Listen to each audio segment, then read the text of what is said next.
King Edward II of England, the early years. Edward II, also referred to as Edward of Carnarvon, was born on April 25, 1284, and ruled as King of England from 1307 until his deposition in January 1327. As the fourth son of Edward I, he only became heir to the throne after the death of his elder brother Alfonso. From 1300 onwards, Edward accompanied his father on military campaigns in Scotland and was knighted in an elaborate ceremony at Westminster Abbey in 1306. He ascended the throne the following year upon his father's death, inheriting a kingdom with unresolved conflicts and financial difficulties.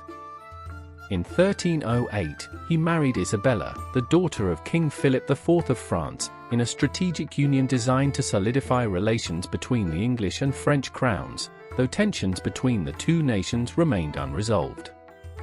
Background: Edward II was the fourth son of Edward IV, King of England, Lord of Ireland, and ruler of Gascony in southwestern France, which he held as a vassal of the French king.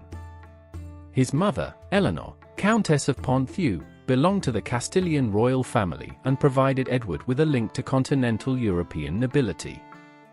Edward I was a formidable military leader, crushing baronial uprisings in the 1260s and taking part in the Ninth Crusade. During the 1280s, he completed the conquest of North Wales, eliminating the rule of native Welsh princes and reinforcing English control over the region. In the 1290s, he intervened in Scotland's civil war, asserting his claim of overlordship over the country. His rule was widely regarded as effective, as he maintained firm control over the powerful English nobility. Historian Michael Prestwich describes Edward I as a ruler who inspired fear and respect, while John Gillingham refers to him as an efficient bully. Despite his military successes, Edward I left his son a series of significant problems. One of the most pressing was England's ongoing conflict in Scotland, where Edward I's extended campaign had failed to secure full control before his death. His rule over Gascony also provoked friction with the French monarchy, as the French kings insisted that English rulers pay homage for the territory, an expectation that English kings found humiliating. Domestically, Edward I had faced increasing resistance from his barons regarding taxation and military requisitions necessary to fund his wars. By the time of his death, he had left his son with debts amounting to approximately £200,000, placing financial strain on the new king's administration. Edward II was born at Carnarvon Castle in North Wales on April 25, 1284, less than a year after his father had secured control over the region. Consequently, he is sometimes called Edward of Carnarvon. The choice of Carnarvon Castle as his birthplace was likely symbolic, as the location was historically significant to the native Welsh, with ties to Roman imperial history, and was the administrative centre of North Wales under English rule. At the time of Edward's birth, contemporary prophets predicted he would achieve greatness, with some proclaiming that he was a new King Arthur who would lead England to renewed glory. A 16th-century cleric, David Powell, later claimed that Edward was presented to the Welsh as a prince born in Wales who could not speak a word of English, but there is no historical evidence supporting this assertion. Edward's name had distinct English origins, linking him to the Anglo-Saxon Saint Edward the Confessor, which set him apart from his siblings who bore more traditional Norman and Castilian names. His older brothers, John and Henry, died before his birth, and Alfonso passed away in August 1284, leaving Edward as the sole heir to the throne. Although he was generally healthy during childhood, concerns persisted about his survival, given the high infant mortality rate of the time and his family's history of losing heirs. Following his birth, Edward was initially cared for by a wet nurse named Iota, or Mary Maunzel, but after she fell ill, Alice de Laygrave took over as his foster mother. Edward had little direct contact with his biological mother, Eleanor, who spent much of his early years in Gascony with his father. He was assigned a dedicated household under the supervision of a clerk, Giles of Oudenarde, ensuring that he was raised with the proper education and preparation for his future role as king. Edward's early years were marked by political and military instability. While his father worked to expand English dominance in Wales and Scotland, Edward was raised in a royal environment that emphasized the importance of kingship and governance. However, he would later struggle to live up to the expectations set by his father's formidable legacy. As king, Edward II would face intense opposition from his barons, including figures such as Thomas, Earl of Lancaster, and the powerful nobles who resented his favoritism towards certain courtiers, such as Piers Gaveston. His reign was fraught with political turmoil, and he ultimately proved unable to maintain the authority and respect that his father had commanded. This led to his forced abdication in January 1327 and his subsequent imprisonment, marking a tragic end to his reign and life. Childhood, personality, and appearance. As Edward matured, the financial resources allocated to his personal household grew significantly, reflecting his increasing status. In 1293, William of Blythburgh was appointed as the administrator of his household, overseeing expenditures and logistics. It is widely believed that Edward received some degree of religious education, facilitated by the Dominican friars who were invited into his household by his mother in 1290. His discipline and training in essential royal skills, such as horseback riding and military tactics, were overseen by Guy Ferré, a loyal follower of his grandmother. Ferré's role as Edward's Magister suggests he played a crucial part in shaping the young prince's conduct and abilities. However, it remains uncertain how well educated Edward was, as there is little evidence to confirm his proficiency in reading and writing. Despite this ambiguity, his mother placed great emphasis on education for her other children, and Ferré himself was considered a well-educated man for his time. Edward likely communicated primarily in Anglo-Norman French, the standard among English nobility, but he may have also possessed some knowledge of English and Latin.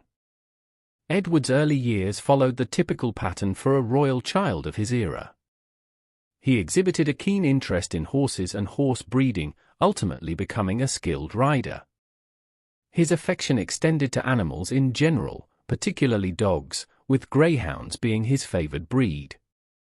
His correspondence reveals a playful and mischievous sense of humor, as he often joked about gifting his friends animals with unappealing traits, such as stubborn horses or lazy hunting dogs incapable of catching prey. Unlike many of his contemporaries, Edward showed little enthusiasm for popular noble pastimes such as hunting and falconry. Instead, he had a deep appreciation for music, particularly Welsh compositions and newly developed instruments, as well as musical organs. Though he refrained from participating in jousting, whether due to a lack of aptitude or concerns for his safety, he was an ardent supporter of the sport, often watching and cheering from the sidelines. Physically, Edward grew into an imposing figure, standing tall and muscular, a feature that made him widely regarded as handsome by contemporary standards. He developed a reputation as a compelling public speaker, capable of delivering persuasive and charismatic addresses. Additionally, he was well known for his generosity toward his household staff, fostering a sense of loyalty and camaraderie among them. One of his more unusual traits, especially for a nobleman, was his enjoyment of physical labor. He took particular pleasure in activities such as rowing, hedging, and ditching, often spending time among lower-class workers. This behavior was unconventional for someone of his status and attracted considerable criticism from some members of the nobility, who viewed it as unbecoming of a royal prince. In 1290, Edward's father, King Edward I, solidified the Treaty of Berghem, which arranged for his 6-year-old son to marry Margaret of Norway. This union was intended to secure a stable future for Scotland, as Margaret held a potential claim to its throne. However, Margaret's untimely death later that year brought an abrupt end to these arrangements, leaving Scotland's succession uncertain. Tragedy continued to impact Edward's life as his mother, Eleanor, passed away shortly after Margaret, followed by his grandmother, Eleanor of Provence. King Edward I was profoundly affected by the death of his wife and organized an elaborate and solemn funeral in her honor. Following his mother's passing, Edward inherited the county of Ponthieu, adding to his growing responsibilities. Subsequent discussions focused on securing a marriage alliance with France, aiming to strengthen diplomatic ties and bring about lasting peace. However, these efforts faltered due to King Philip IV's unwillingness to cede control of strategic fortresses in Gascony.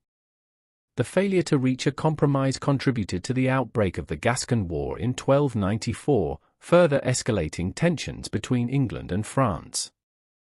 Amid these conflicts, another marriage prospect emerged, a union with a daughter of Guy, Count of Flanders, who was engaged in rebellion against the French crown.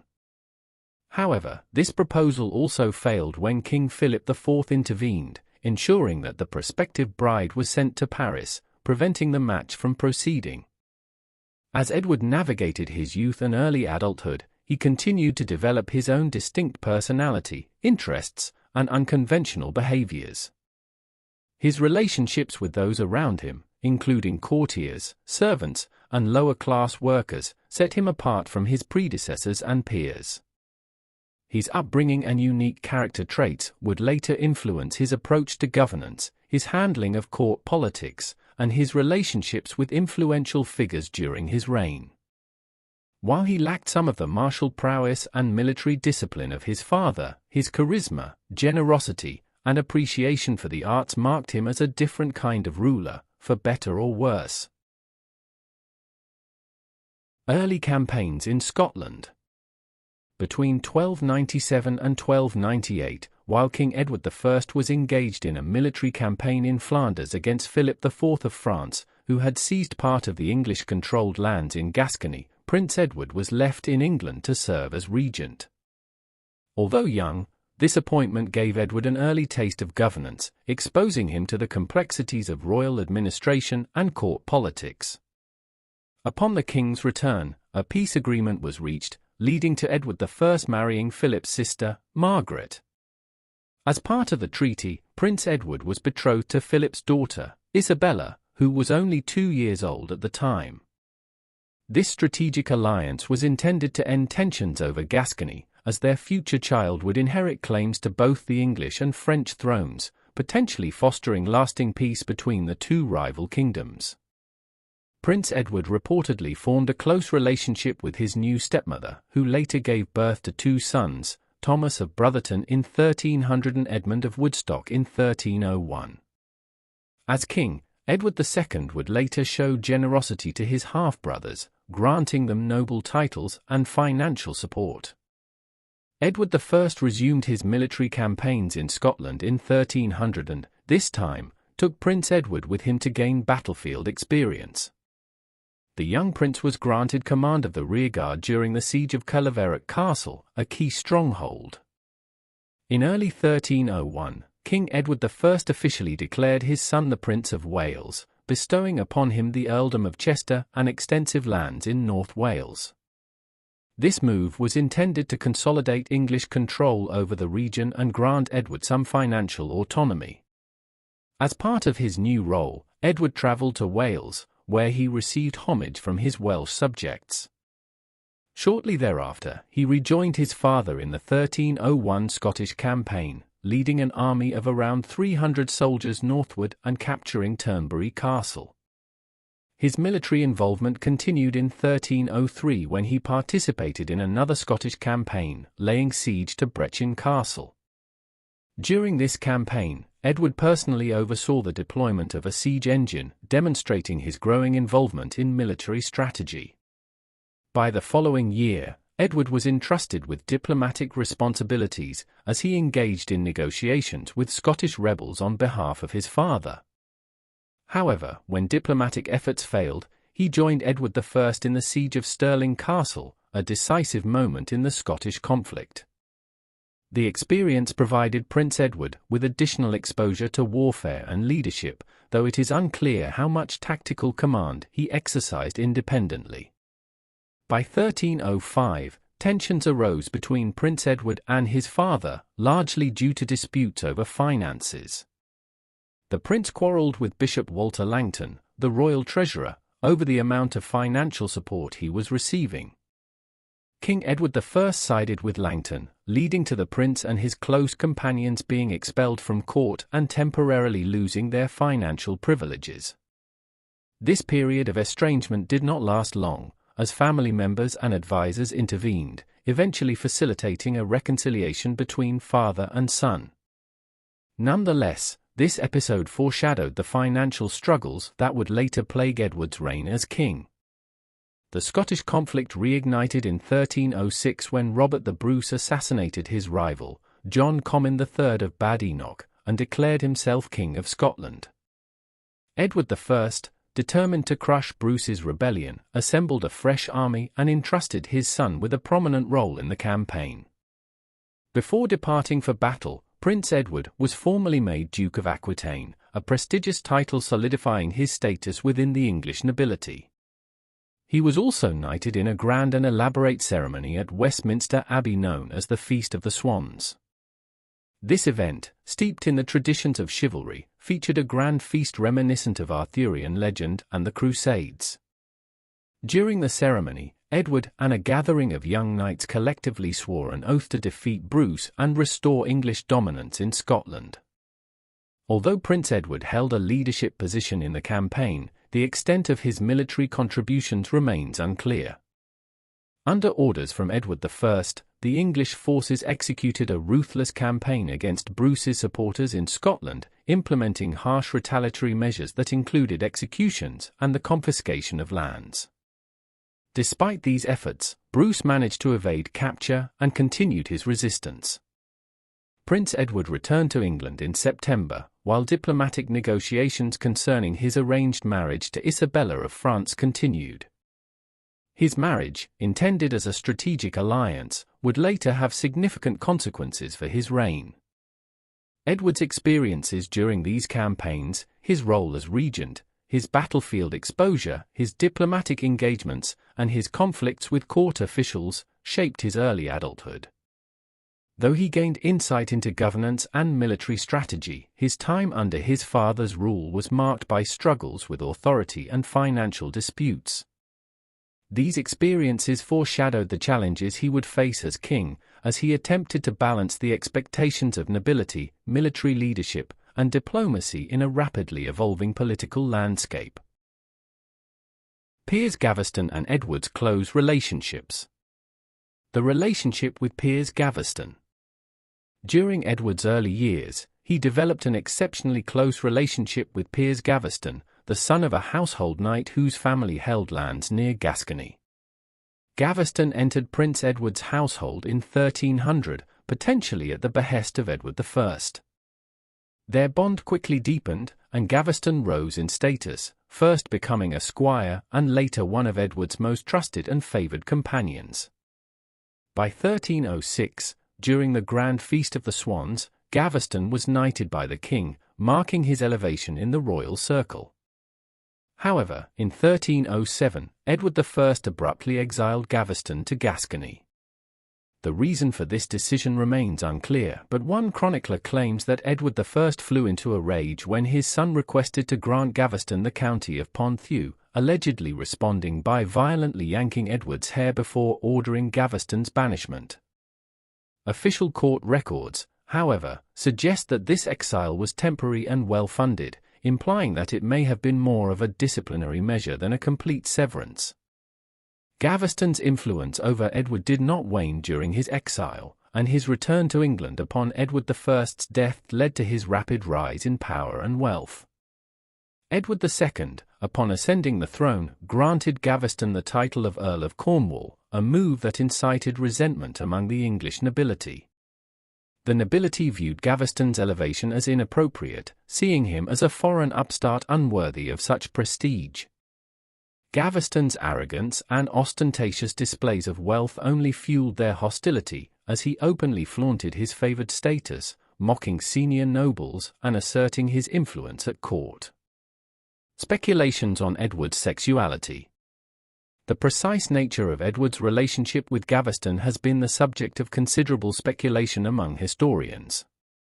Due to the scarcity of concrete evidence, it is challenging to determine whether their bond was purely one of intense friendship and political alliance or whether it extended to a romantic or sexual relationship.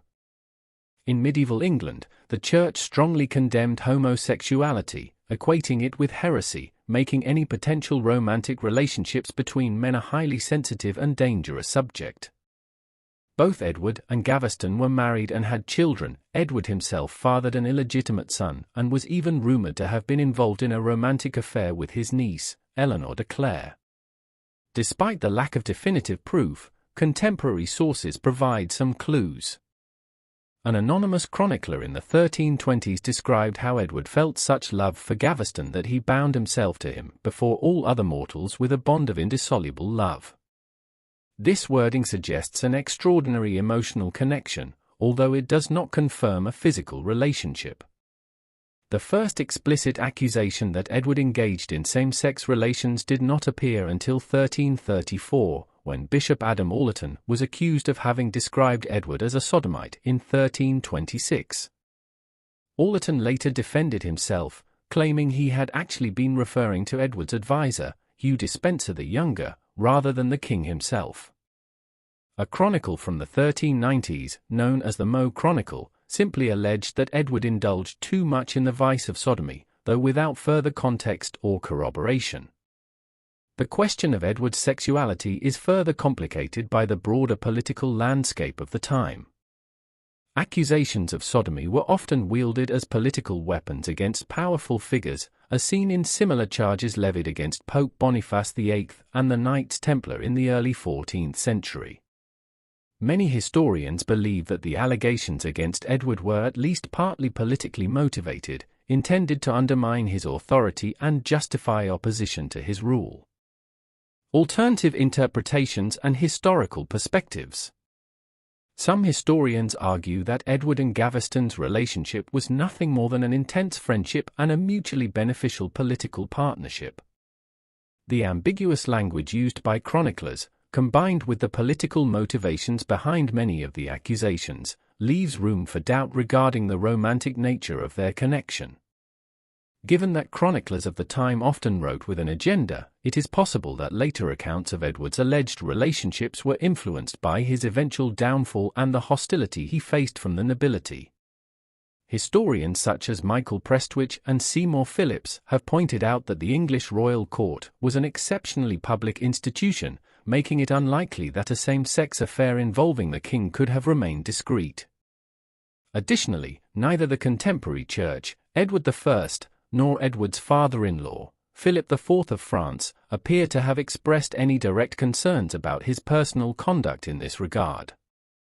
If Edward's behavior had been perceived as scandalous or unacceptable at the time, it is likely that his contemporaries would have commented on it more explicitly.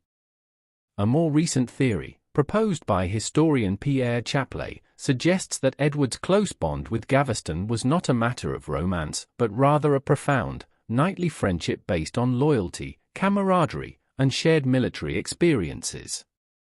In medieval society, strong emotional attachments between men, particularly those forged through knighthood and shared hardships, were common and often idealized. It is possible that Edward and Gaveston's relationship followed this pattern rather than being of a romantic nature. Despite the ongoing historical debate, what is clear is that Gaveston's prominence in Edward's life played a crucial role in shaping the early years of his reign. His influence over the king, combined with his provocative behavior toward the nobility, ultimately contributed to his downfall. Whether Edward's attachment to Gaveston was driven by deep friendship, political reliance, or something more remains an enduring mystery, continuing to intrigue scholars and historians alike. Thanks for listening. Like, comment, and subscribe to Medieval Chronicles 1066 for more journeys back to the Middle Ages. Stay curious.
King Edward II, early reign, 1307 to 1311. Coronation and marriage.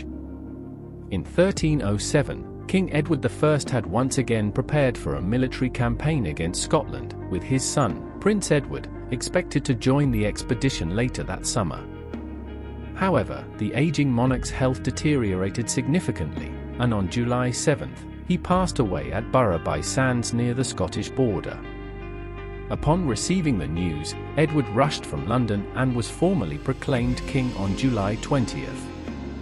Demonstrating an initial commitment to his father's campaign, Edward advanced into Scotland, where he received the homage of his Scottish supporters at Dumfries on August 4th. However, he soon abandoned the campaign and returned south, shifting his focus to consolidating his rule and securing his authority over the English court and nobility.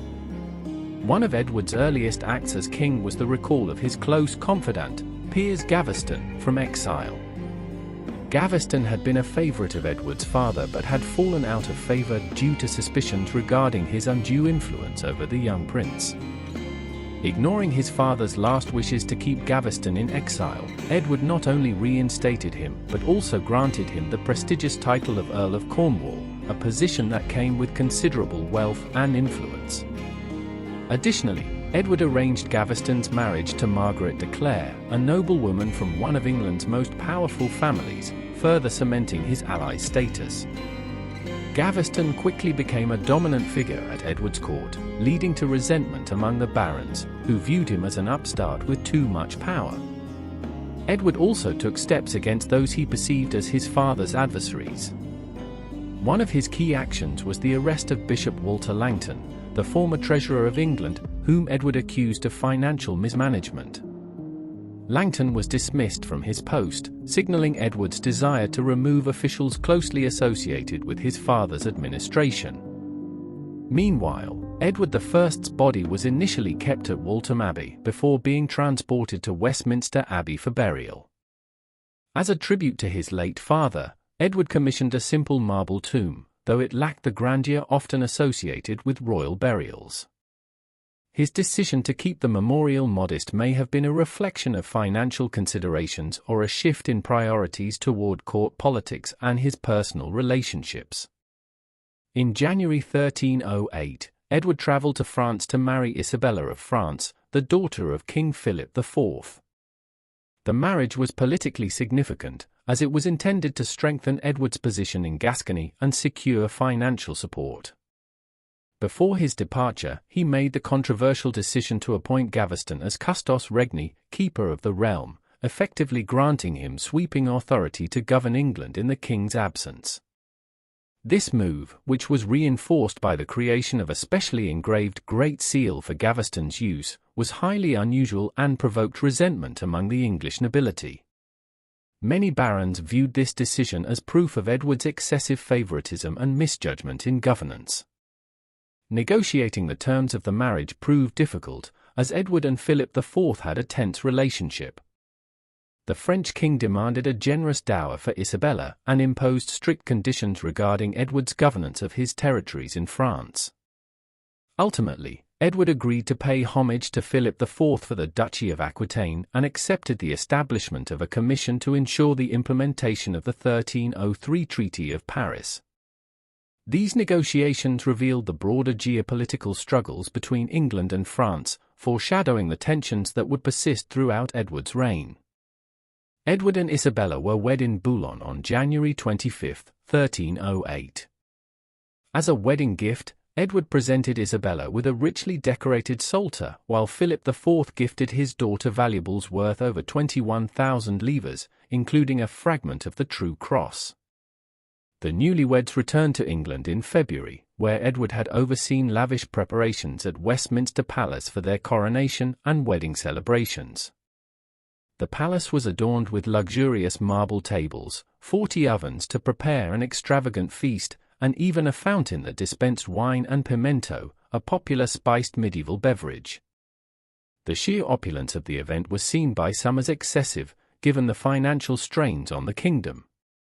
The coronation took place on February 25 at Westminster Abbey, under the guidance of Henry Woodlock, the Bishop of Winchester.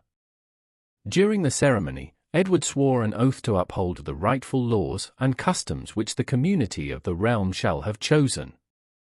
The significance of this pledge remains debated. Some historians suggest it was intended to bind Edward to accept future legislation, while others believe it was a means of appeasing the barons. The event was marred by the unruly behavior of the crowd, as a large number of eager spectators pushed their way into the palace, causing part of a wall to collapse and forcing Edward to flee through a back entrance. This chaotic scene set an ominous tone for Edward's reign, as it highlighted the growing unrest and dissatisfaction among his subjects. At the time of her marriage, Isabella was only 12 years old, a young age even by medieval standards. It is likely that Edward, like many kings of the period, engaged in extramarital affairs during the early years of his marriage. He is believed to have fathered an illegitimate son, Adam, who may have been born as early as 1307. Despite these challenges, Edward and Isabella later had 4 children together. Their firstborn, the future Edward III, was born in 1312 to widespread celebrations. He was followed by John in 1316, Eleanor in 1318, and Joan in 1321. The birth of Edward III was particularly significant, as it secured the Plantagenet line and provided stability to the monarchy, even as Edward II's rule grew increasingly turbulent. However, despite the marriage, tensions between Edward and Isabella would later emerge. Isabella found herself politically sidelined due to Edward's unwavering favoritism towards Gaveston and later other court favorites, leading to a gradual estrangement. This growing divide would later play a crucial role in the eventual downfall of Edward II's reign. His inability to balance personal relationships with his royal duties would contribute to political instability and deepening divisions within the English nobility. Edward's early reign set the stage for the conflicts that would define his rule. His reliance on favorites, disregard for baronial concerns, and growing financial difficulties created an unstable political landscape.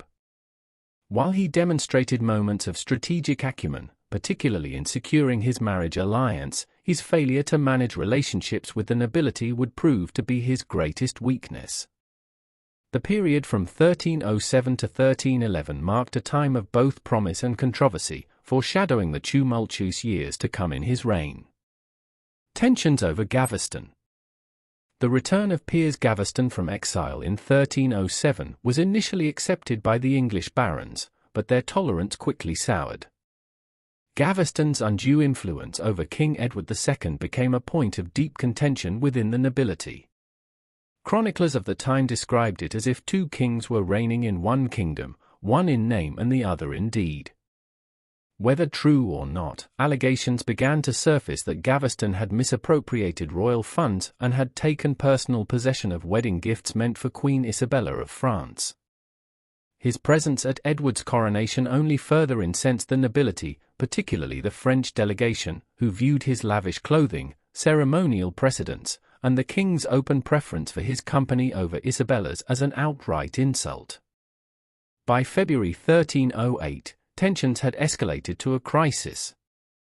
When Parliament assembled, Edward aimed to discuss broader governmental reforms, but the barons made it clear that no such discourse could proceed until Gaveston was removed. The hostility in the chamber threatened to spill over into violence. Henry de Lacy, the respected and politically moderate Earl of Lincoln, intervened, persuading the barons to avoid open conflict for the time being. Yet this was a temporary reprieve, as a fresh parliament was convened in April, and the opposition to Gaveston had only intensified. Queen Isabella and her powerful French allies now joined the English barons in demanding his exile. Facing mounting pressure from all sides, Edward conceded and agreed to send Gaveston to Aquitaine, where he would be out of reach of his detractors. To ensure compliance, the Archbishop of Canterbury issued a warning of excommunication should Gaveston return. Edward, however, was unwilling to part with his favoured companion so easily. At the last moment, he changed course, appointing Gaveston as Lord Lieutenant of Ireland and sending him to Dublin instead. This allowed Gaveston to retain both status and influence while technically fulfilling the exile order. Meanwhile, Edward's plans for a renewed Scottish campaign were quietly abandoned, as political tensions at home took precedence. By August 1308, the focus had shifted entirely toward negotiations for governmental reform. Despite Gaveston's official removal, Edward worked relentlessly to engineer his return. Behind the scenes, he launched diplomatic appeals to Pope Clement V and King Philip IV of France, offering sweeping concessions in exchange for their support. Among these, he pledged to suppress the Knights Templar in England and release Bishop Walter Langton from imprisonment. Edward also sought to rally his own loyalists within England, arranging secret meetings with key barons and church officials throughout early 1309. By spring, a formidable opposition bloc had emerged, likely led by Thomas, Earl of Lancaster, one of the most powerful nobles in the realm. In an effort to reassert his authority, Edward convened another session of Parliament. The barons remained united in their opposition, refusing to approve Gaveston's return. However, they did propose a compromise. If Edward agreed to an extensive program of political reforms, they would grant him additional taxation to finance military operations in Scotland.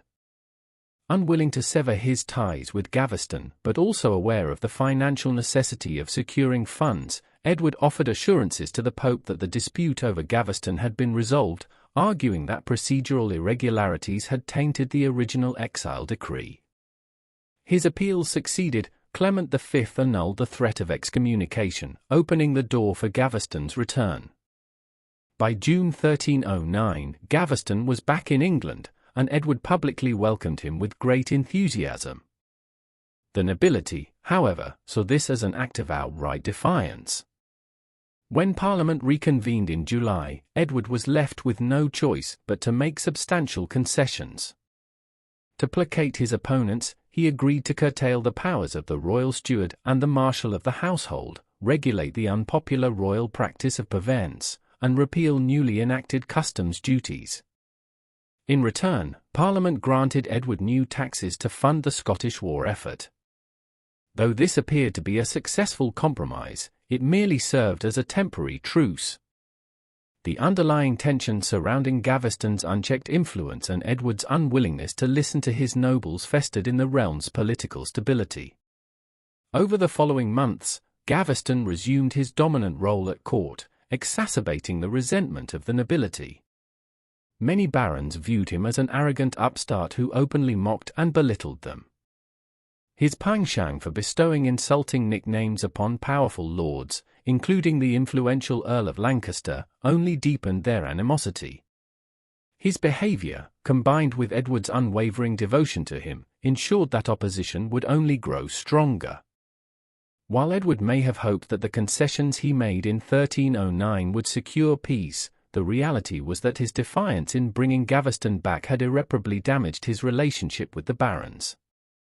As tensions continued to escalate, many noblemen saw Gaveston's unchecked power not merely as an affront to their own influence, but as a genuine threat to the kingdom's governance. By 1310, the opposition had coalesced into a powerful faction, determined to act decisively against both Edward and his favored companion.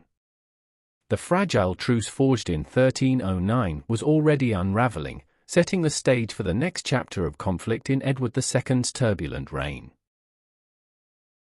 The Ordinances of 1311, a turning point in Edward II's reign.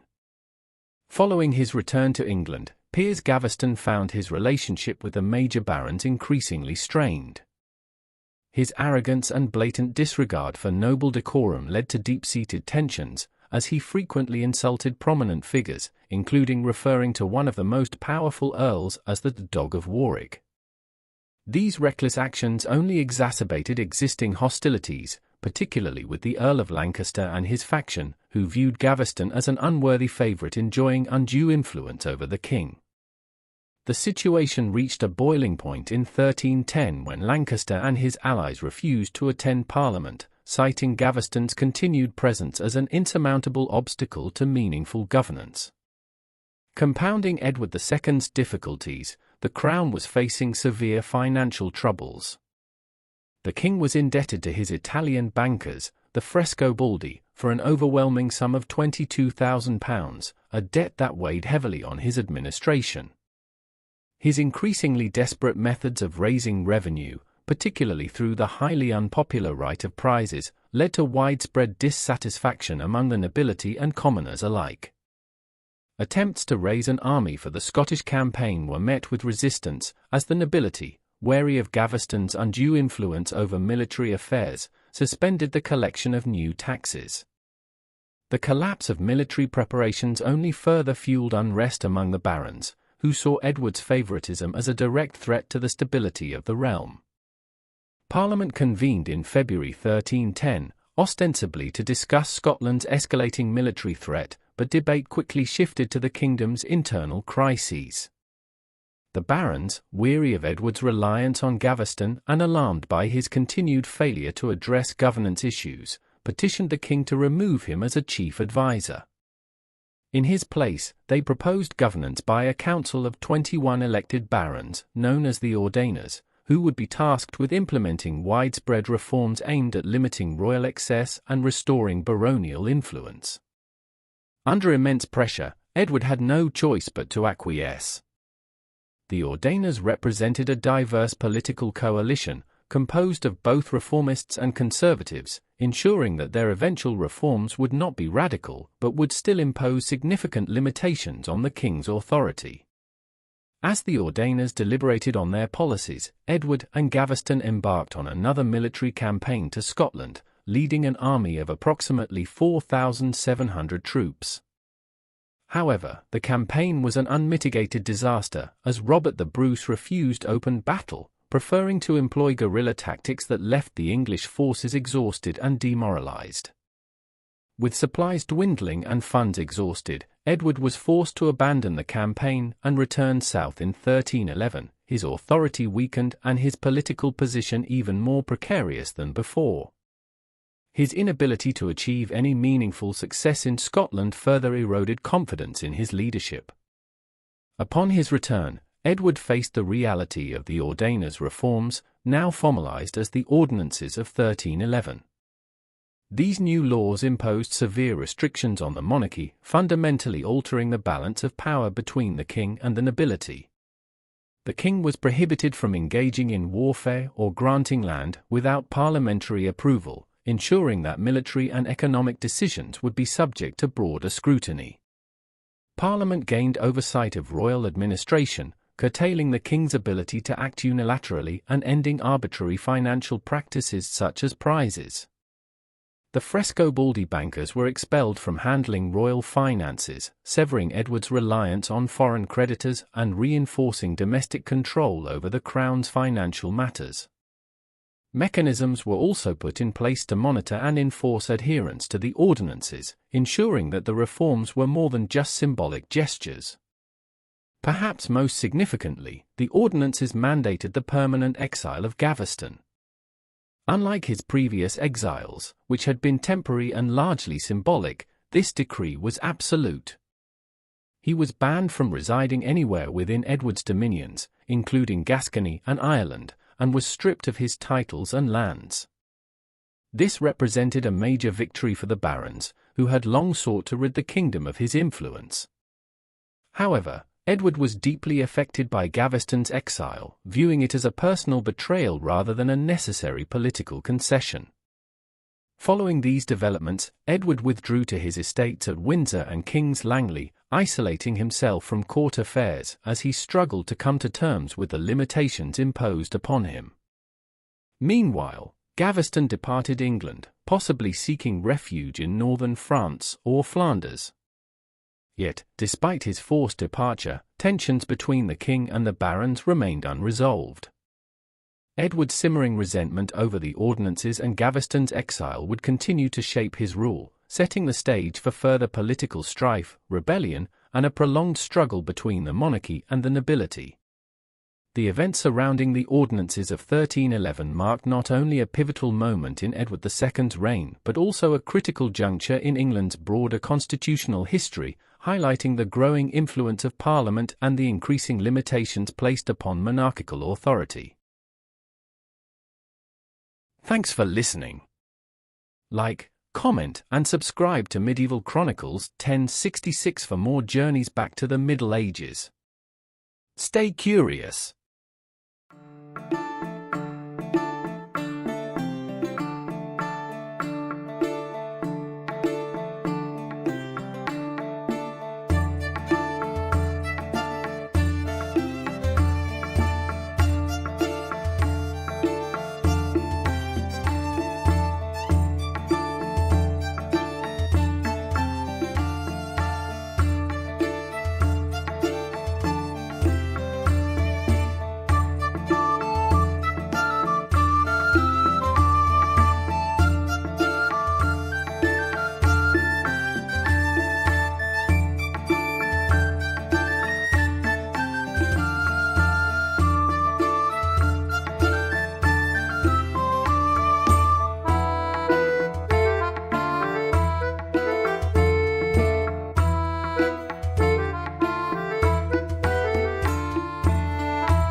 King Edward II, mid-reign, 1311 to 1321.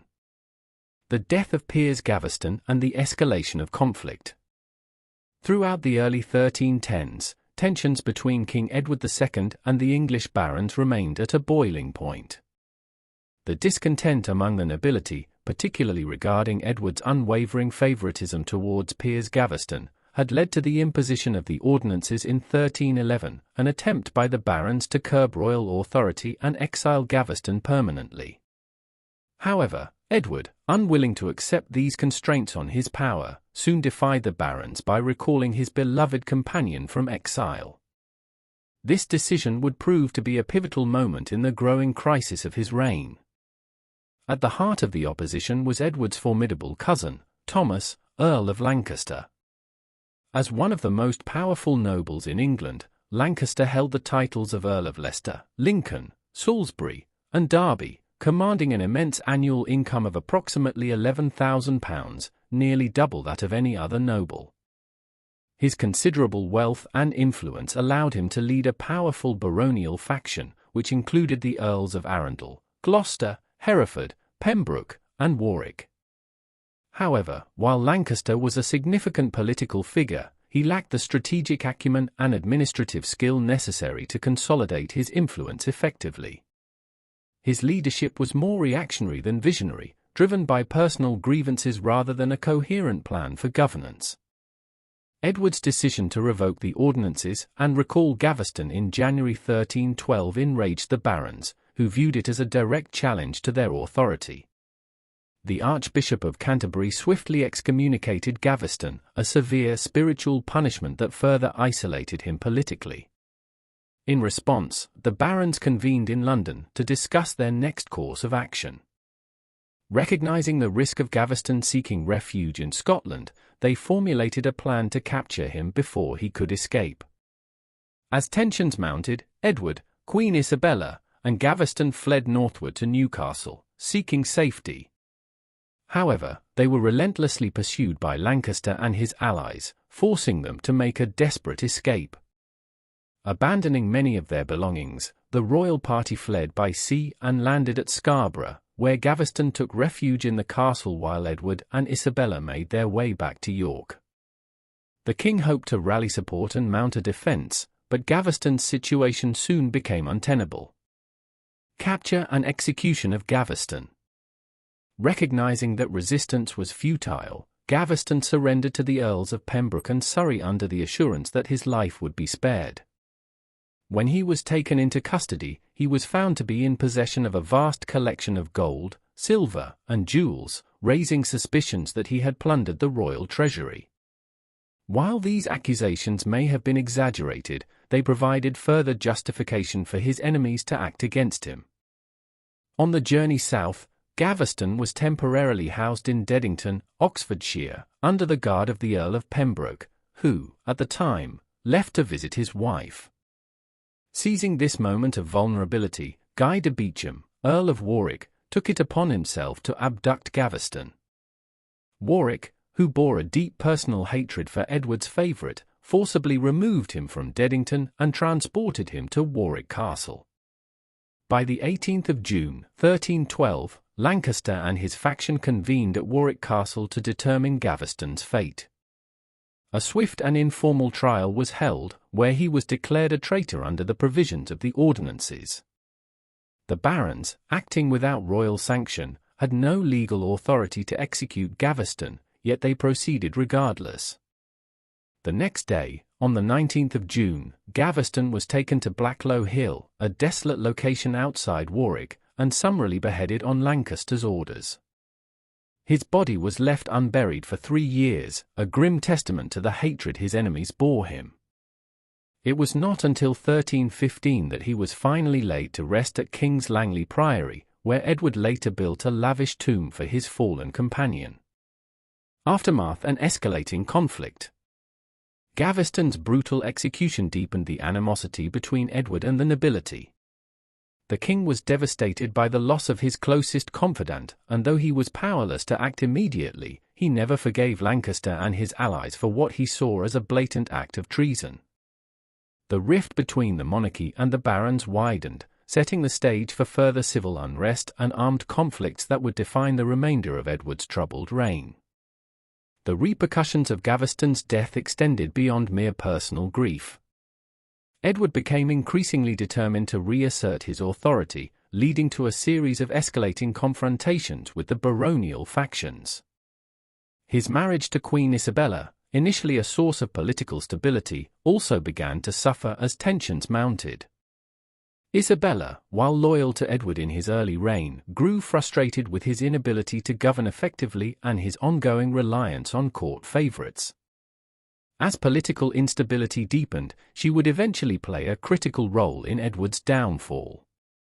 Meanwhile, Lancaster and his faction continued to consolidate their power, acting as the de facto rulers of England, yet their own internal divisions prevented them from forming a truly unified front. In many ways, Lancaster's opposition to Edward was more about personal vengeance than a strategic plan to improve governance. His failure to provide effective leadership left England in a state of political paralysis, further exacerbating tensions that would soon erupt into open warfare. Edward, despite his grief, sought allies both domestically and abroad. His efforts to negotiate with France and the papacy demonstrated his desperation to regain control. However, his reliance on another favourite, Hugh Despencer the Younger, further alienated the nobility. The rise of the Despencer family would lead to another intense struggle between Edward and the barons, culminating in the Despencer War, 1321 to 1322. Ultimately, Gaveston's death marked not the resolution of England's political strife, but rather the beginning of a more violent and prolonged struggle for power. With Edward seeking vengeance and Lancaster consolidating his influence, England was soon to be engulfed in deeper turmoil, one that would ultimately shape the trajectory of the entire kingdom. The unresolved tensions, personal rivalries, and shifting alliances of this period would pave the way for the rebellion, war, and eventual deposition of Edward II in the years to come. Tensions with Lancaster and France. Reactions to the execution of Piers Gaveston were deeply divided. King Edward II was both enraged and heartbroken over what he perceived as a treacherous murder of his dearest companion. His grief soon turned into a relentless drive for vengeance. Edward made immediate provisions for Gaveston's widow and child, ensuring their financial security, and openly declared his intent to punish those responsible for his friend's death. The execution had only deepened Edward's determination to reassert his authority and challenge the baronial factions who had defied him. Among the nobility, the aftermath of Gaveston's death was tumultuous. The Earls of Pembroke and Surrey, initially part of the opposition to Gaveston, were deeply unsettled by the manner of his execution. They viewed Warwick's unilateral decision to kill Gaveston without a formal trial as both dishonorable and a dangerous precedent, as it challenged the very notion of due process in noble disputes. These concerns prompted Pembroke and Surrey to shift their allegiance to Edward, offering him a crucial opportunity to regain lost ground. However, the Earl of Lancaster and his faction, which included Warwick, Hereford, and Arundel, remained resolute in their belief that Gaveston's execution had been justified. They defended their actions as necessary to uphold the ordinances and maintain the stability of the realm, seeing Edward's favoritism toward Gaveston as a threat to England's governance. Tensions between Edward and Lancaster escalated to the brink of civil war, as each side began mobilizing forces. However, diplomacy prevented immediate conflict. By December 1312, the Earl of Pembroke negotiated a peace treaty between Edward and the rebellious barons. The proposed agreement would pardon the nobles involved in Gaveston's execution in exchange for their renewed loyalty and participation in a fresh campaign against Scotland. Lancaster and Warwick, however, refused to immediately approve the agreement, prolonging tensions through most of 1313. The prolonged stalemate left England in a fragile state, with an uneasy truce keeping outright conflict at bay. Diplomatic maneuvers with France. While England remained divided internally, Edward sought to strengthen his position internationally. He turned his attention to England's strained relationship with France, where disputes over the governance of Gascony, a valuable English territory in the south of France, had long remained unresolved. Seeking to negotiate a settlement and secure diplomatic support, Pembroke led negotiations with the French crown, aiming to diffuse tensions. As part of this effort, Edward and Queen Isabella travelled to Paris in June 1313 to meet with Philip IV of France, Isabella's father. Edward viewed this diplomatic mission as an opportunity to secure favourable terms in Gascony, but he also hoped to gain Philip's support in his struggle against the rebellious barons. Meanwhile, Philip IV saw the visit as a chance to demonstrate his grandeur, reinforcing his image as one of Europe's most powerful rulers and reminding Edward of France's superior wealth and influence. The visit to Paris turned into a lavish and politically significant event. The highlight was a grand knighting ceremony at Notre Dame de Paris, where Edward and Philip jointly knighted Philip's sons and over 200 noblemen. Elaborate banquets along the River Seine, opulent feasts, and an oath to embark on a joint crusade to the Levant reinforced the bond between the two monarchs. While the promise of a crusade was largely symbolic, the negotiations proved fruitful. Philip granted lenient terms for resolving the disputes in Gascony, offering Edward a much-needed diplomatic victory. The visit was marred only by an accidental fire in Edward's quarters, which caused substantial damage but did little to dampen the overall success of the mission. Strengthening Edward's position. Edward's return from France in late 1313 marked a turning point. His newfound diplomatic successes bolstered his standing, and the loyalty of Pembroke and Surrey provided him with additional political leverage. Determined to consolidate his authority, Edward intensified negotiations with Lancaster and Warwick, urging them to accept a compromise. By October 1313, an agreement was finally reached, closely resembling the December 1312 peace treaty. A critical factor in Edward's strengthened position was the dramatic recovery of royal finances. For the first time in his reign, Edward's government was financially secure, owing to several key financial initiatives. Parliament approved new taxation measures, while Edward secured a loan of 160,000 florins, £25,000, from the Pope and an additional £33,000 from Philip IV. Furthermore, his alliance with the Italian banker Antonio Pisano ensured a steady flow of credit, allowing Edward to fund both his court and military campaigns more effectively than before. This financial stability granted him the resources necessary to strengthen his administration and prepare for future conflicts. Growing struggles and future conflicts. Though Edward's immediate position had improved, the underlying tensions between the monarchy and Lancaster's faction had not disappeared. The baronial opposition had been momentarily pacified, but deep-seated grievances persisted. Lancaster, Warwick, and their allies continued to view Edward's reliance on personal favourites with suspicion, fearing that he would soon elevate another royal companion in the mould of Gaveston. Their concerns proved to be well-founded. By 1315, Edward began favouring a new courtier, Hugh Despenser the Younger. Despenser's rapid rise to prominence caused fresh outrage among the nobility, as he quickly became the king's closest advisor and confidant. Many barons, particularly Lancaster, saw Despenser as an even greater threat than Gaveston, fearing that his influence over Edward would lead to even greater corruption and misgovernance. As Edward entered the later years of his reign, the delicate truce between the monarchy and the nobility began to crumble once more. The growing dominance of Despenser and his family provoked widespread resentment, leading to renewed hostilities between Edward and his baronial opponents. The fragile peace achieved in 1313 could not withstand the mounting tensions, and by 1321, England was once again on the verge of civil war.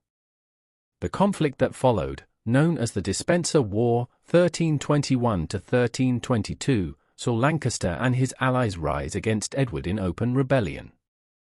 The king, now better funded and politically more experienced, launched a vigorous response. Unlike in previous conflicts, Edward successfully crushed the rebellion, ultimately capturing and executing Lancaster in 1322. This decisive action temporarily secured Edward's rule, but it also further alienated many nobles, deepening the crisis of his reign. Edward's turbulent relationship with his barons, his financial maneuvering, and his diplomatic efforts with France all shaped this volatile period of English history. The Despenser War and the subsequent fallout paved the way for Edward's eventual downfall, as resentment against his rule continued to grow. By 1326, the seeds of rebellion planted during these years would culminate in his deposition and imprisonment, bringing his troubled reign to a dramatic and ignominious end. Thanks for listening. Like, comment, and subscribe to Medieval Chronicles 1066 for more journeys back to the Middle Ages. Stay curious. The Battle of Bannockburn.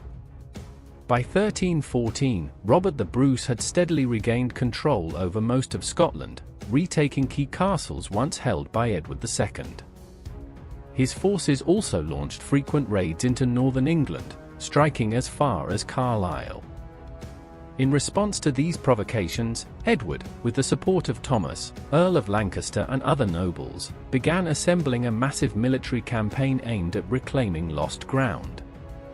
The English army, estimated to be between 15,000 and 20,000 strong, comprised a mix of heavily armored knights, foot soldiers, and archers. Meanwhile, Robert the Bruce had set his sights on Stirling Castle, a strategically vital stronghold in Scotland.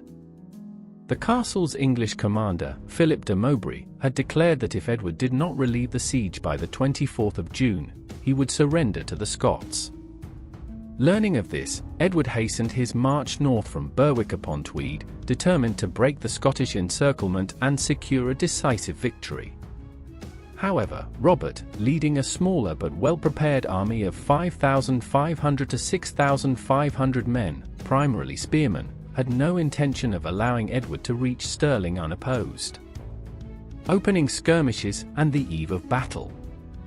The first engagement occurred on the 23rd of June, as the English army attempted to force its way across the Bannock Burn, a small river surrounded by treacherous marshland. Scottish forces, concealed in advantageous positions, launched a series of skirmishes to harass the advancing English. During this phase, the young English knight Sir Henry de Bohun spotted Robert the Bruce in the open.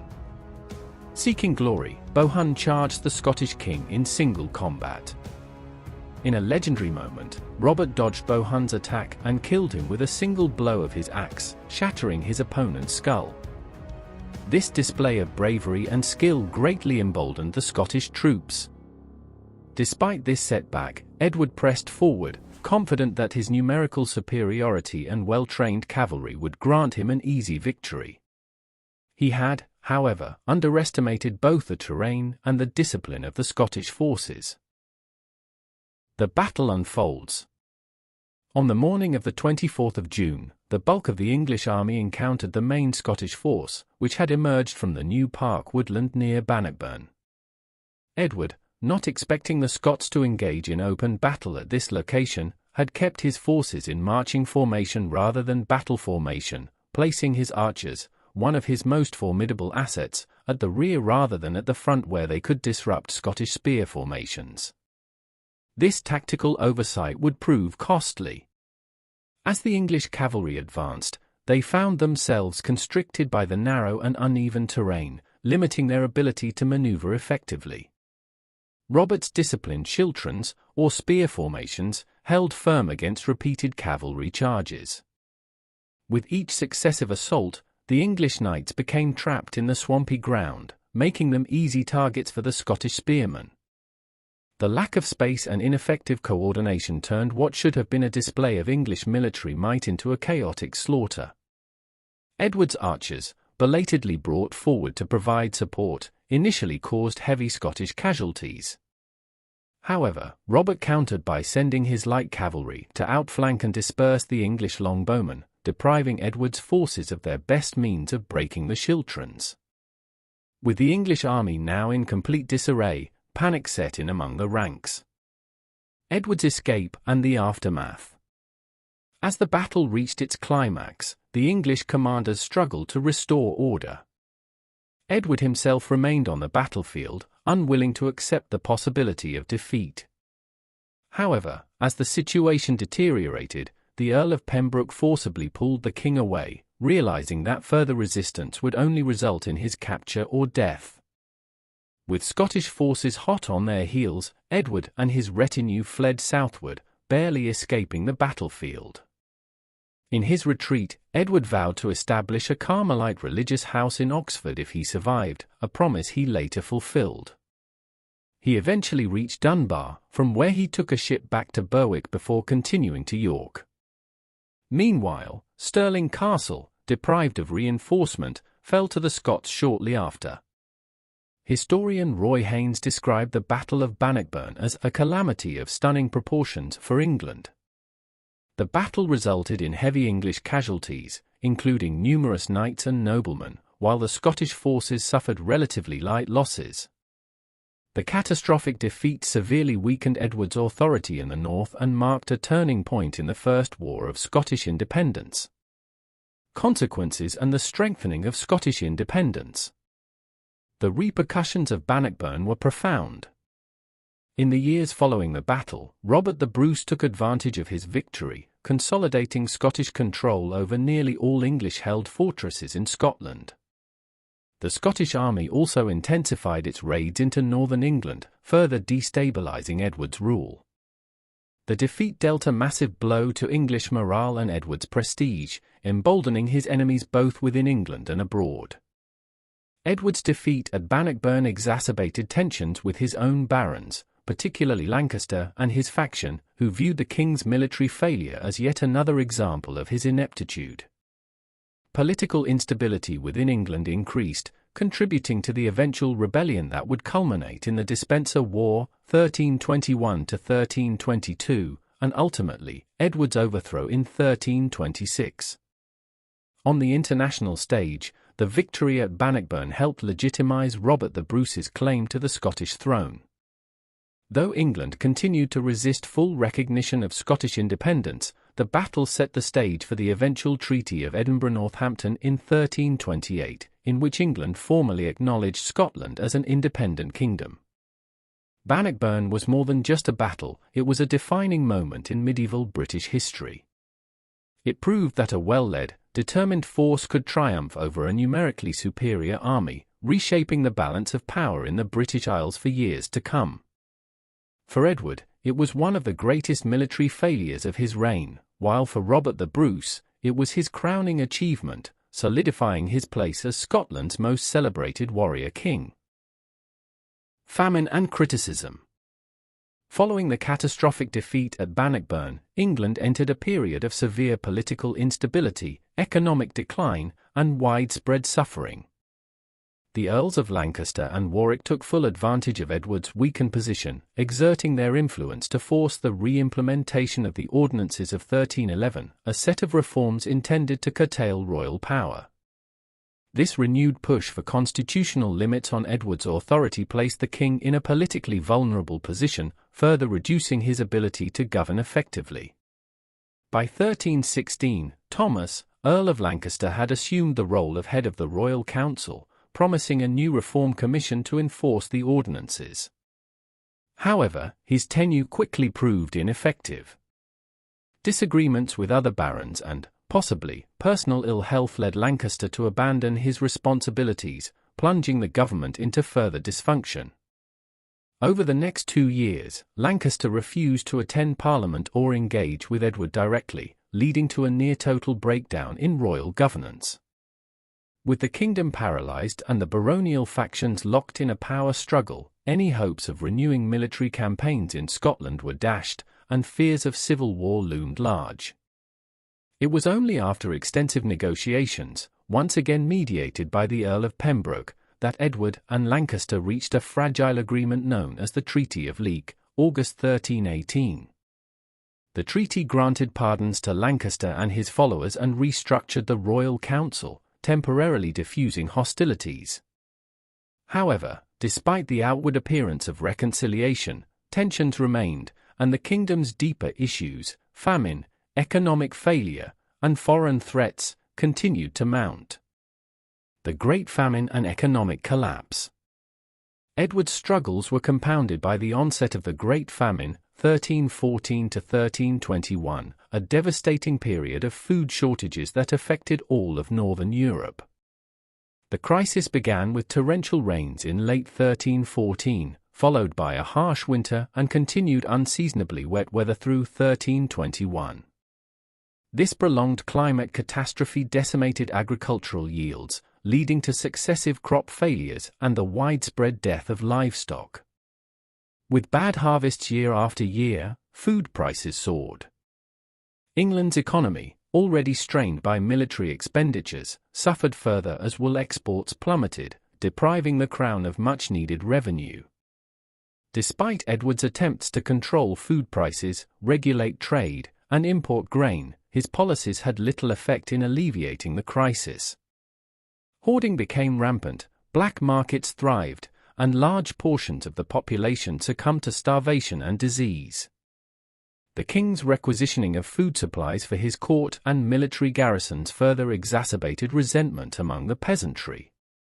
Famine led to severe social unrest, as communities, faced with starvation, turned on local lords, the clergy, and merchants suspected of hoarding grain. Villages in southern and eastern England saw outbreaks of violence against landlords accused of unfair taxation and withholding resources. Widespread banditry increased, as starving peasants resorted to theft and lawlessness in desperate attempts to survive. Reports of cannibalism and people consuming animals typically deemed inedible, such as horses and dogs, further highlighted the depth of suffering. In addition to domestic hardship, Robert the Bruce took full advantage of England's weakened state. The Scottish army intensified its raids, launching devastating attacks on Carlisle, Berwick, Lancashire, and Yorkshire, even threatening York itself. In response, Edward mobilized an expensive but ultimately failed military campaign in 1319 to curb the Scottish incursions. However, the famine made it increasingly difficult to supply his forces, leading to yet another military humiliation for the king. Adding to England's woes, Robert's brother, Edward Bruce, led a Scottish invasion of Ireland in 1315, where he declared himself High King of Ireland. The campaign lasted for 3 years, further draining England's military resources. It was only in 1318 that Edward Bruce was finally defeated at the Battle of Fort by Edward II's justiciar in Ireland, Edmund Butler. Bruce's severed head was sent back to Edward II, serving as a rare moment of victory amidst the ongoing turmoil. Domestically, discontent boiled over into open rebellion. Revolts broke out in Lancashire, Bristol, and Glamorgan, 1315 to 1316, forcing Edward's government to divert resources to suppress the unrest. Though these uprisings were swiftly crushed, they reflected the widespread anger and desperation gripping the kingdom. Blame, criticism, and religious backlash. Amidst famine and political crisis, many in England began interpreting the country's hardships as divine punishment for Edward's failures. Clerics and chroniclers described this period as the evil times of Edward II, a condemnation of the king's inability to lead his people effectively. Criticism of Edward was often personal. His perceived lack of martial prowess, his unconventional interests, and his reliance on favourites drew scorn from many quarters. Chronicles mocked his interest in rural hobbies such as ditch digging and thatching, activities considered unworthy of a king. A particularly bizarre episode occurred in 1318, when a mentally ill man named John of Powderham appeared in Oxford, claiming that he was the true Edward II, while the sitting king was a changeling swapped at birth. Although John was swiftly executed, his claims resonated with a public eager to find explanations for the king's perceived inadequacies. The incident only reinforced the belief that Edward lacked the legitimacy and capability to rule. The rise of royal favourites and growing hostility. Despite widespread opposition, Edward continued to favour certain courtiers, bestowing upon them vast lands and titles, further alienating the nobility. Notably, Edward divided the extensive de Clare inheritance between two of his close allies, Hugh Audley and Roger de Moray, instantly making them among the richest men in England. This enraged many other barons, particularly those who had expected a share of the inheritance. The favoritism extended beyond land grants. Edward's inner circle remained unchanged, despite previous attempts by the Ordainers to remove them. His refusal to part with his closest allies deepened the hostility among nobles who had once been willing to compromise.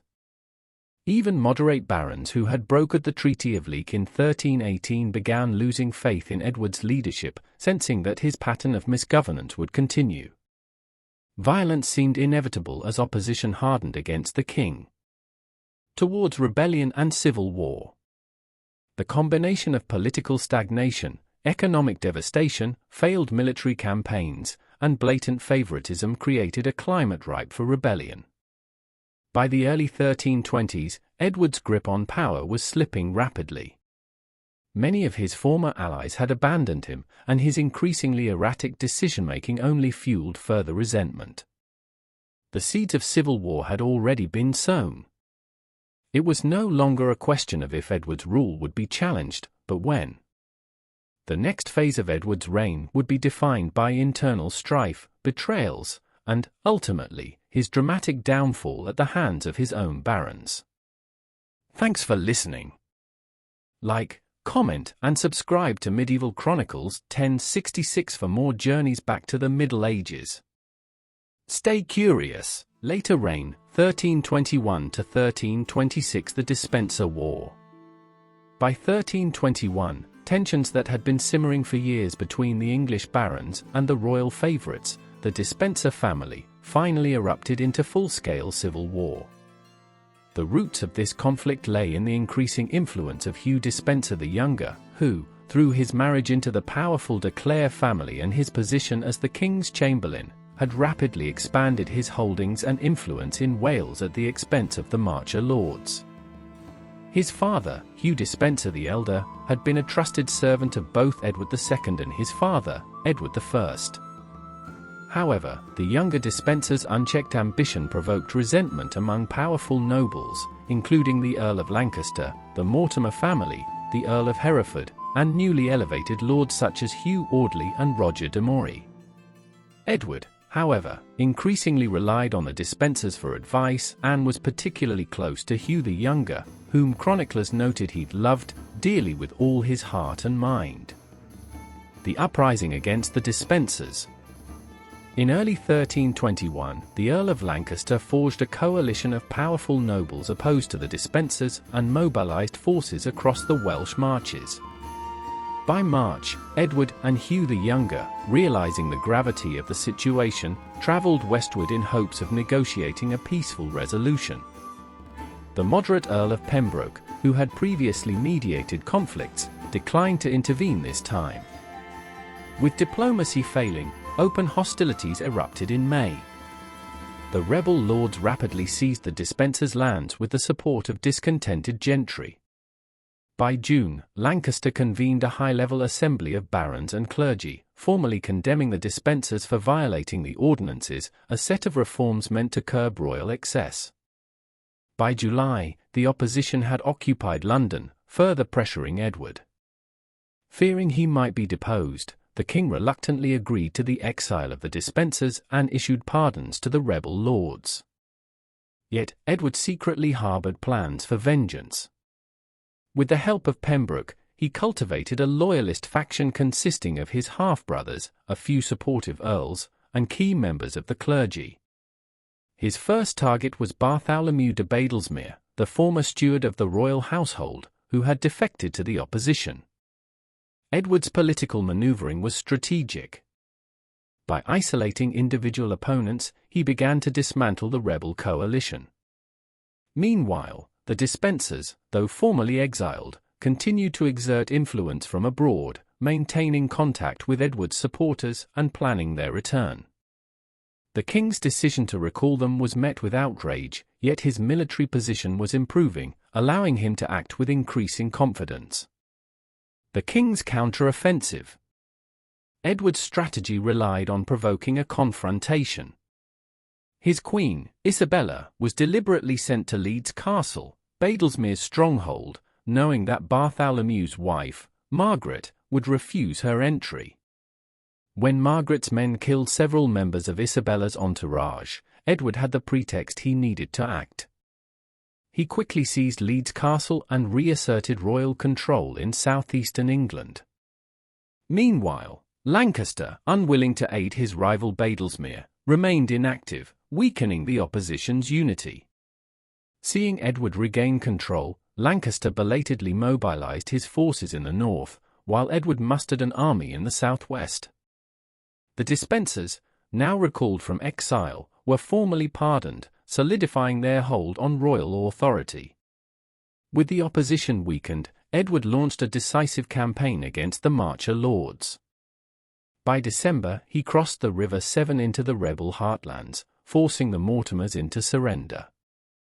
Despite these setbacks, some rebels, including Roger de Moray, Hugh Audley, and the Earl of Hereford, sought to rally by joining Lancaster in the north. Lancaster had besieged the royal castle at Tickhill, but with Edward's forces pressing forward, he retreated. The king pursued them, and on March 10, 1322, Lancaster's army was intercepted at Burton-on-Trent. Outnumbered, Lancaster withdrew without engaging in battle, attempting to escape northward. His retreat, however, proved disastrous. As he moved north, local support for his cause waned, and the royal army, bolstered by reinforcements, gained momentum. Edward's forces continued their pursuit. Lancaster, desperate and increasingly isolated, sought aid from the Scots, but his request went unanswered. By mid-March, Andrew Harclay, a trusted commander of Edward, intercepted Lancaster at Boroughbridge. The ensuing battle on March 16 was brief but decisive. The king's forces, superior in both number and strategy, crushed Lancaster's army, leaving the Earl with no choice but to surrender. The defeat of Lancaster and the aftermath. Edward and Hugh the Younger met their fallen enemy at Pontefract Castle, where Lancaster was subjected to a brief and one-sided trial. Found guilty of treason, he was executed on March 22, 1322, marking a dramatic reversal of fortune for the once powerful Earl. His execution sent a chilling message to any remaining opposition, solidifying Edward's control. With Lancaster dead and the rebel coalition in ruins, Edward and the Despensers cemented their grip on power. Over the following years, the king embarked on a campaign of retribution, confiscating lands, imprisoning enemies, and ruthlessly suppressing any lingering resistance. His punitive measures extended beyond the battlefield. Loyalists of Lancaster were stripped of their estates, and many were imprisoned or executed. The crown redistributed lands to royal supporters, strengthening Edward's rule while alienating much of the nobility. Despite his victory, Edward's increasing dependence on the Despensers created fresh problems. Their unchecked influence bred resentment, particularly among the Queen and the remaining disaffected nobles. The Despensers' greed knew no bounds. They accumulated vast wealth, engaged in corrupt practices, and aggressively pursued their interests, further alienating the court. By 1324, Queen Isabella, previously a loyal supporter of Edward, had become estranged from her husband.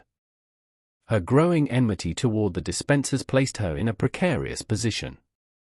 Edward's neglect of the Queen's concerns and his continued favoritism toward Hugh the Younger created a dangerous rift.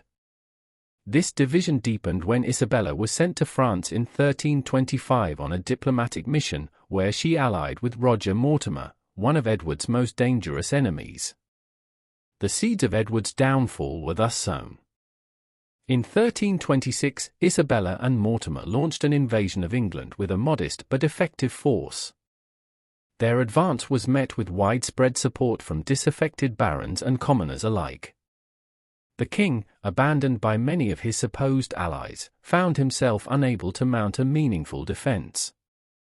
As Mortimer's forces closed in, Edward and Hugh the Younger attempted to flee but were captured in November. The triumphant rebels executed Hugh the Younger in a gruesome public display, and Edward was deposed in early 1327, marking the end of his troubled reign. Though Edward had briefly restored royal authority through military triumph, his reliance on the Despensers and failure to reconcile with his barons proved fatal. His defeat was not merely the result of military loss, but a failure to maintain the loyalty of the nobility, whose dissatisfaction ultimately led to his dramatic downfall. The Despenser War, therefore, was not just a conflict over territory or influence, it was a turning point in English history, a struggle over governance, loyalty, and the limits of royal power. Edward as king. Kingship, government, and law. Edward II's reign is widely considered a failure, plagued by mismanagement, excessive favoritism, financial instability, and an inability to assert strong leadership. Historian Michael Prestwich describes him as lazy and incompetent, liable to outbursts of temper over unimportant issues, yet indecisive when it came to major issues, while Roy Haynes characterizes him as incompetent and vicious, and no man of business. Edward exhibited little interest in governance, frequently delegating key responsibilities to his favorites, such as Piers Gaveston and Hugh Despenser the Younger. Historian Pierre Chaplet argues that Edward was not so much an incompetent king as a reluctant one, preferring to rule indirectly through his closest allies rather than making decisions himself. Edward's favoritism had severe political repercussions. While he attempted to secure the loyalty of the broader nobility through land grants and financial incentives, his clear preference for certain individuals led to widespread resentment and political instability. His failure to maintain a functional balance of power among his vassals contributed to the ongoing civil conflicts that defined his reign. Despite his general lack of interest in administration, Edward did occasionally engage with governance, particularly in areas of law and finance, but these moments were inconsistent and did little to counteract the broader dysfunction of his rule. One of Edward's most persistent challenges was a severe shortage of funds. He inherited considerable debts from his father, Edward I, with an estimated £60,000 still outstanding by the 1320s. To mitigate this financial strain, Edward frequently replaced treasurers and financial advisors, but his erratic approach and frequent taxation led to widespread unpopularity. He relied on forced loans, excessive taxation, and the royal right of prize to requisition goods and money. Additionally, he turned to foreign financiers, borrowing first from the Frescobaldi banking family and later from Antonio Pisano, but these efforts failed to resolve the kingdom's financial woes. Toward the latter years of his reign, Edward became more directly involved in financial matters, personally monitoring royal expenditures and cutting back on household costs, though by then his credibility had already been severely damaged. Edward was also responsible for implementing justice through a network of judges and officials, although it remains unclear how personally invested he was in legal matters. He appeared to be somewhat involved in the early years of his reign and became more engaged after 1322. He frequently employed Roman civil law to justify his policies and protect his favorites, a decision that alienated supporters of traditional English common law. His favoritism, particularly toward the dispensers, further undermined the legitimacy of royal justice, as the dispensers manipulated legal systems to serve their own interests. Meanwhile, lawlessness became rampant across England, with armed gangs terrorizing local populations and eroding confidence in the Crown's ability to maintain order. Similarly, Ireland descended into chaos under Edward's rule, as English governance there disintegrated amid rising violence. During Edward's reign, Parliament evolved into a more significant political institution. Historian Claire Valente notes that while parliamentary sessions were still as much an event as an institution, they increasingly became forums for political negotiation and decision-making. After 1311, Parliament began including representatives from the knightly and burgess classes, laying the groundwork for what would eventually become the House of Commons. However, the primary opposition to Edward's rule came from the barons, not Parliament itself, though the barons often sought to use parliamentary gatherings to legitimize their demands. In the latter half of his reign, Edward attempted to manipulate Parliament for his own political aims. However, his deposition in 1327 raises questions about the true power of the institution. Scholars continue to debate whether he was removed by a formal parliamentary process or by a gathering of powerful nobles acting outside the usual parliamentary framework. Thanks for listening. Like, comment, and subscribe to Medieval Chronicles 1066 for more journeys back to the Middle Ages. Stay curious.